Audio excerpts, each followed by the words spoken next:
और जब वो परमात्मा आवे अपने बच्चों को अपना राह बताने के लिए, रास्ता बताने के लिए, उसकी कोई नहीं सुने। हिंदुओं के गुरु सारी गलत बात, सारी झूठी कथा सुनाया करते, ब्रह्मा विष्णु महेश, विष्णु जी सर्वेश्वर हैं, महेश्वर हैं, यही सारी सृष्टि के रचनार हैं, इनकी कोई माता पिता नहीं। और परमात्मा कहा करते थे ये तो नासवान है, इनकी दुर्गा माता है, काल इनका पिता है, जो कि आज इन्हीं की जीवनी में पुराणों में लिखा हुआ है। तो परमात्मा के शत्रु हो गए वे नकली गुरु ब्राह्मण। इसी प्रकार परमात्मा इन मुसलमानों के काजी और मुल्लाओं को लताड़ धिक्कारा करते थे कि तुमने यथार्थ ज्ञान नहीं है परमात्मा के बारे में, नहीं है दारमदारा, वहां तो नहीं है दारमदारा।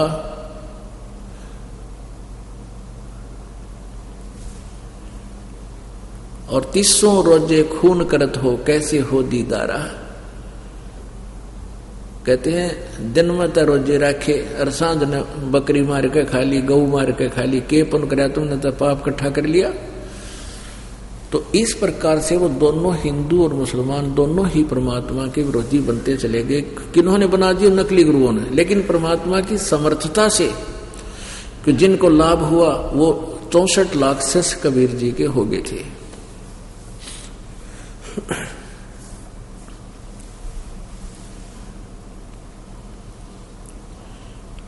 एक धारणा फैला रखी थी नकली गुरुओं ने, ब्राह्मणों ने, बनारस में, कि जो बनारस में काशी में मरता है वो सीधा स्वर्ग जाता है, और मगहर में जो मरता है, मगहर एक शहर है गोरखपुर जिला के से 25 किलोमीटर आगे बस्ती जिला की तरफ जाते हैं। अब वो कबीर संत कबीर नगर जिला हो गया, पहले बस्ती जिला था। तो वहां से 25 किलोमीटर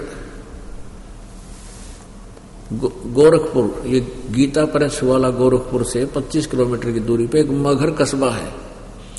तो ये पंडित कहा करते काशी के ब्राह्मण, क्योंकि काशी के ही पंडितों से सारे इसको हिंदू धर्म को जो है संदेश मिलता था, ऐसा करो आदेश मिलता था।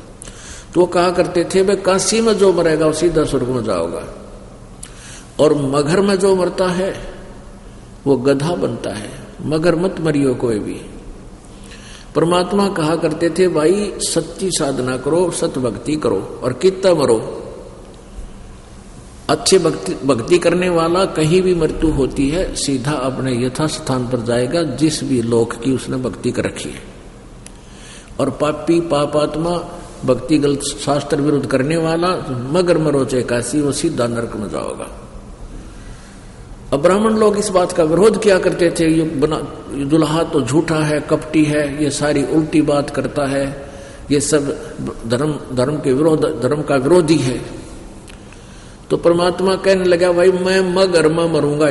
जब सतगुरु परमात्मा कबीर बंदी छोड़ दी, इस लीला में शरीर में 118 साल के हो गए, 120 साल के, सन 1518 में,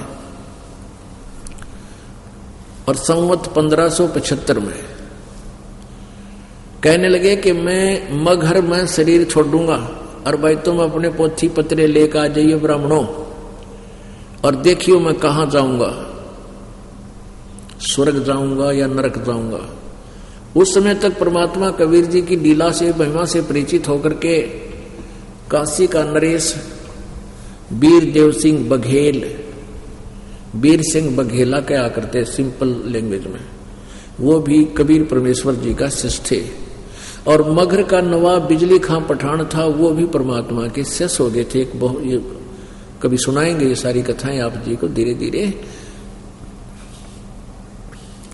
तो परमेश्वर कबीर जी ने कहा कि मैं मगहर में जाकर शरीर छोड़ दूंगा, और 120 साल की उम्र शरीर मालिक का दिखा था, और मगहर से, काशी से पैदल चले थे, मगहर पहुंचे, 3 दिन में पहुंचे, और साथ में काशी का नरेश सेना लेकर चल पड़ा वीर सिंह बघेला, वीरदेव सिंह बघेल, के वहां अपने गुरुजी शरीर छोड़ेंगे, इनके शव को हम